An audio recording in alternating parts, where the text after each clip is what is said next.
Welcome to the third part of the lecture. We're going to talk about finite and infinitesimal string. Let's start by defining deformation gradient tensor. We define relative position vector by assuming particles, capital P and capital Q, in reference undeformed state. You see them here. And the corresponding location P and Q in current deformed state. You see them here.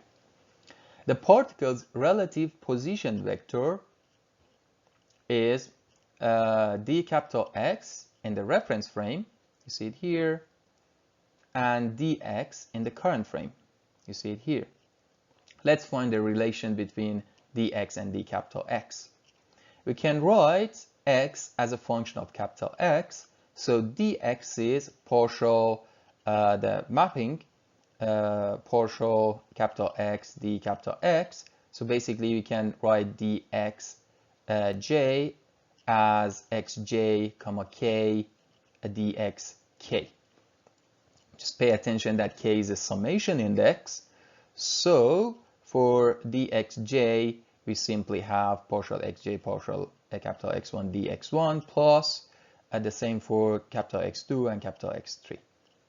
We can define deformation gradient tensor F as a second order tensor, and fjk becomes xj comma k. So dxj is fjk d capital xk.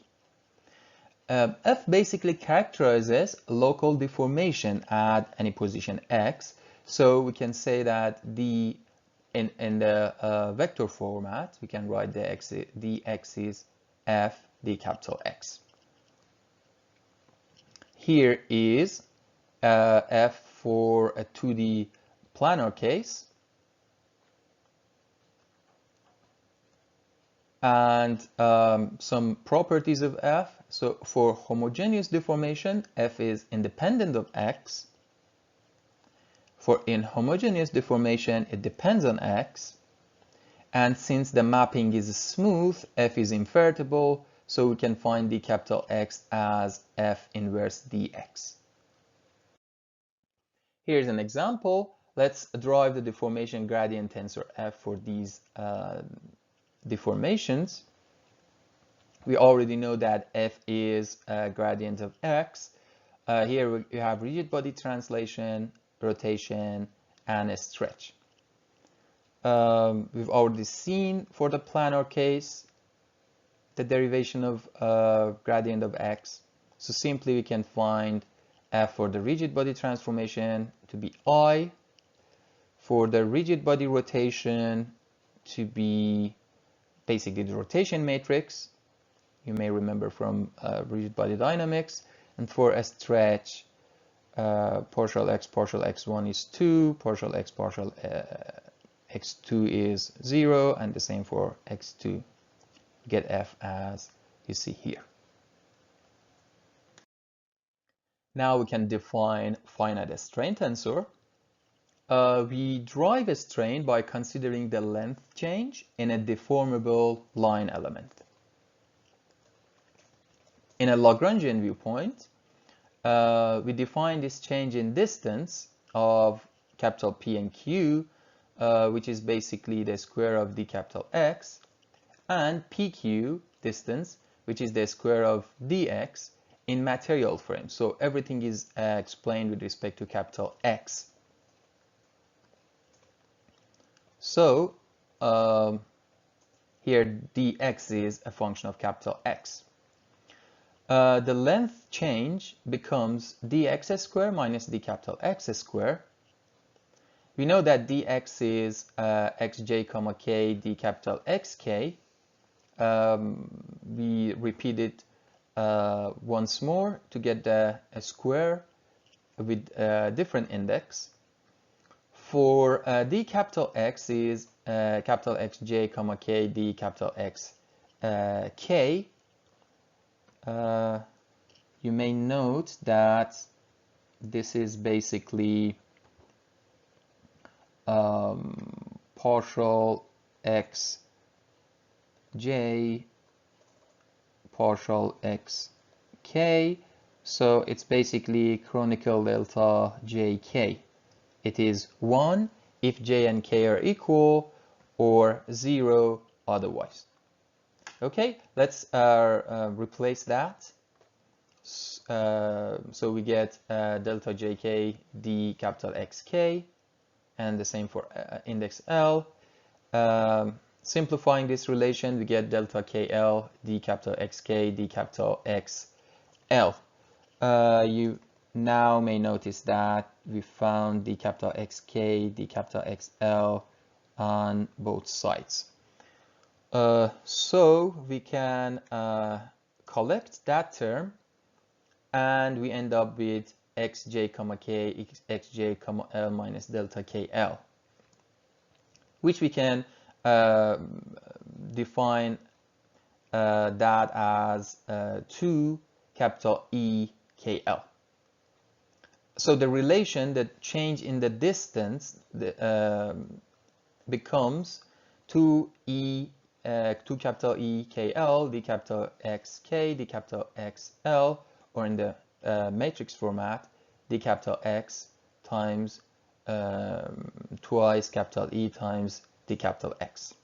This is called Lagrangian finite strain tensor.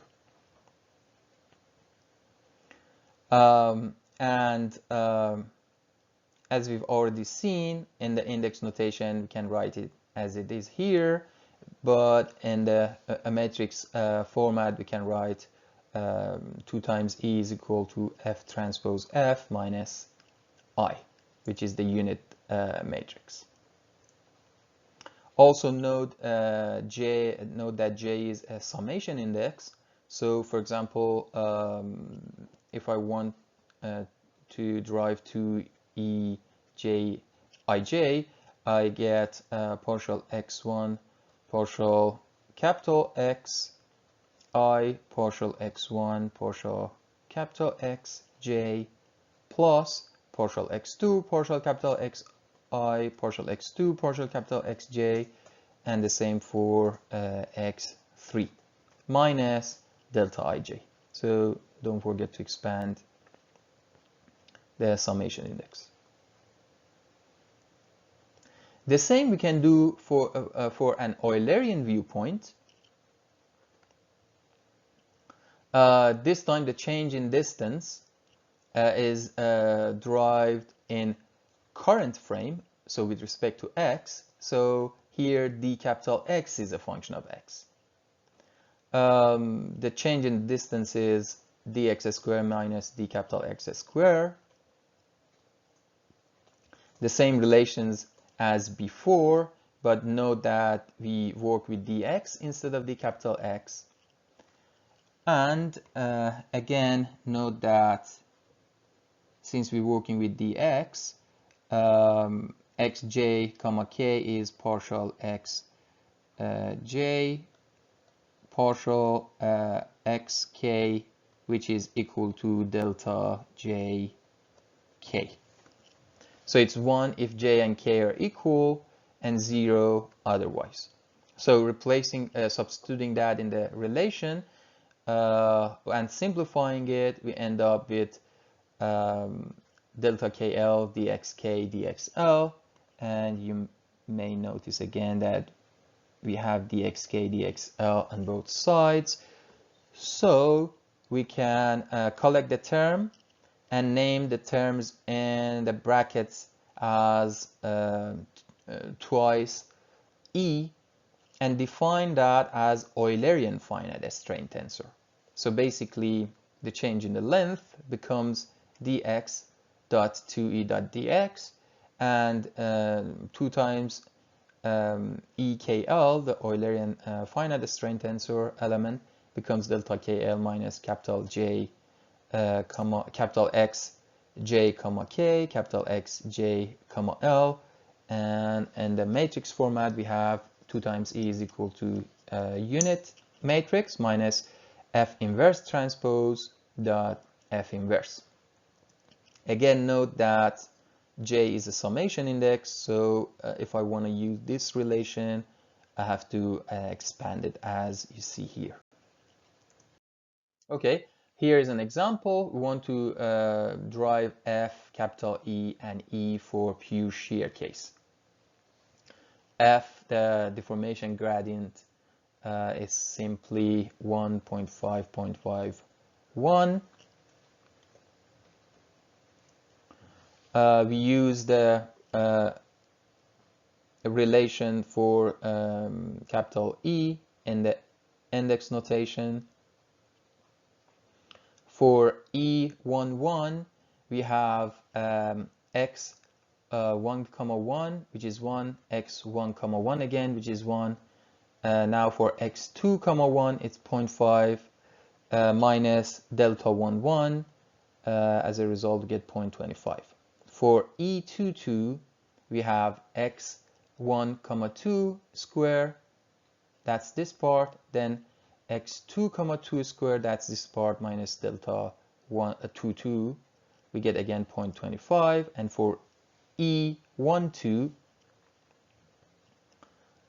we have x1, 1, which is 1, multiplied by x1, 2, which is 0.5, plus x2, 1, x2, 2, that's 0.5 multiplied by 1, minus delta 2, 1, which is 0, so we end up with 1.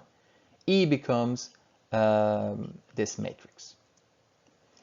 For E in Eulerian case, we need to find the inverse map. Writing the forward map in the matrix format, we can find the coefficient matrix, and inverting that coefficient matrix, we can simply find the inverse map as here.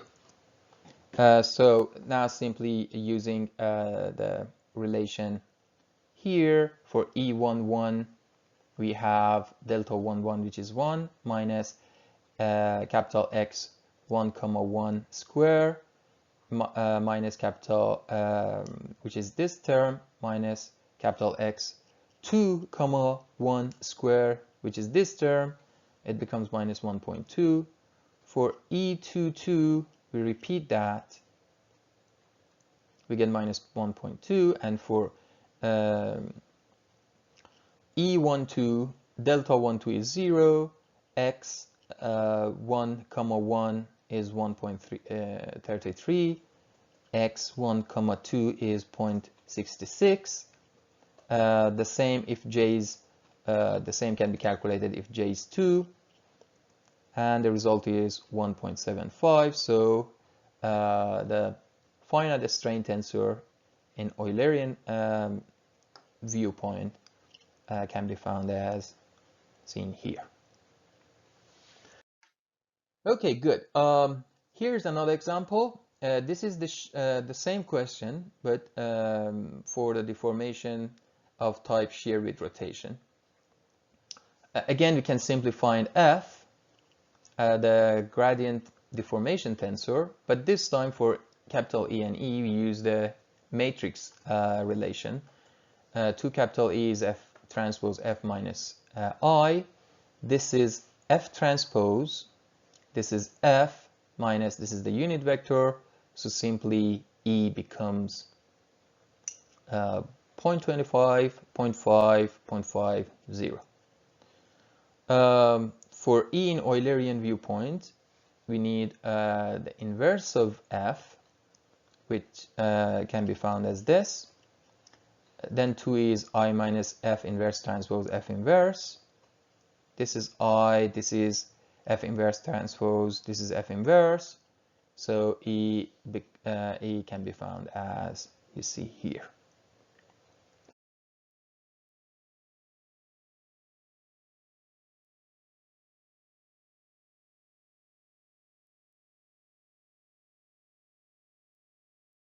Okay, some properties of a strain tensor.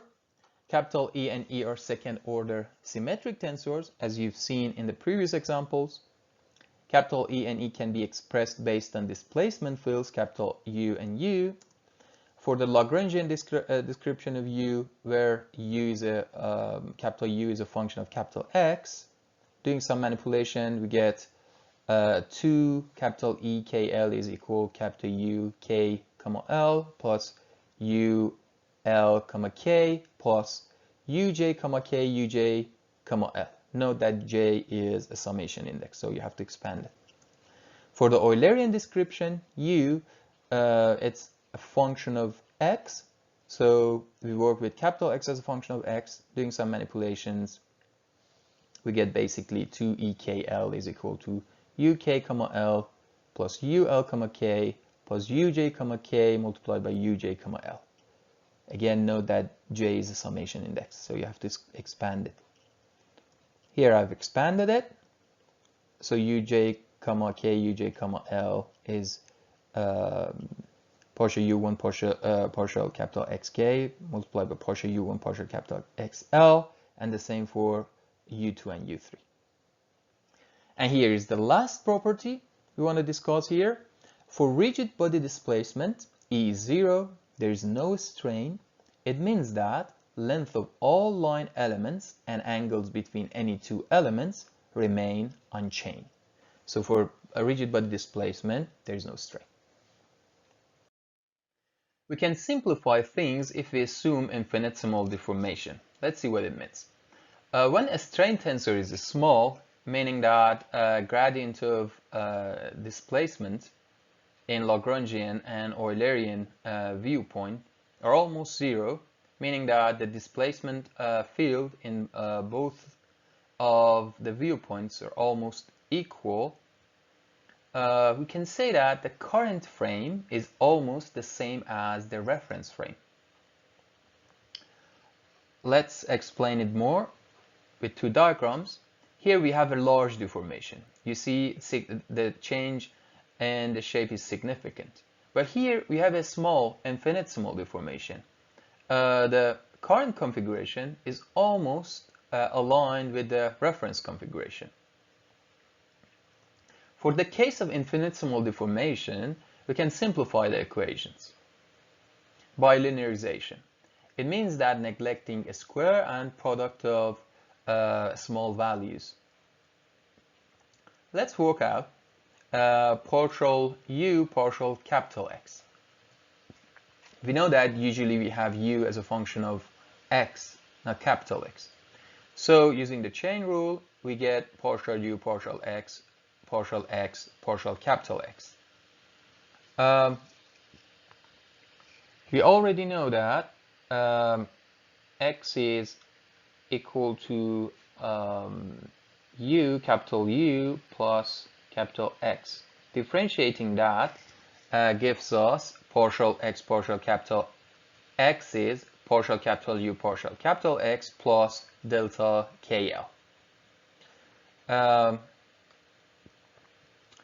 Multiplying it with the term partial U partial X and then neglecting the multiplication of these two very small terms, we end up with one term. And we can say that partial U partial capital X is almost equal to partial U partial X delta KL, meaning that basically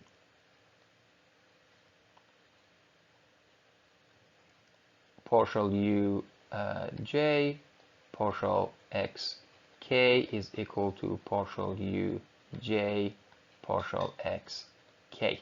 So it doesn't matter if we write the deformation, the displacement field as a function of capital X, the reference positions, or X, the current positions. It's infinitesimal deformation and they're almost equal. For Lagrangian and Eulerian train tensors, we've already seen these equations. Now we can neglect these higher order terms that are very small in the case of infinitesimal case and end up with simpler relations. Okay, so far we've seen that we can simplify equations this way. We can basically write E is equal to capital E, meaning that the Eulerian and Lagrangian viewpoints, both of them, we have similar strain tensors. So we can define a single infinitesimal strain tensor in this case, and we name that epsilon. We can work it out this way. We've already seen how we can simplify partial U partial capital X, and we end up with ui comma j plus uj comma I, which is basically partial ui partial xj plus partial uj partial x I. Know that it's infinitesimal case, it doesn't matter if I write it as uij plus uj comma I.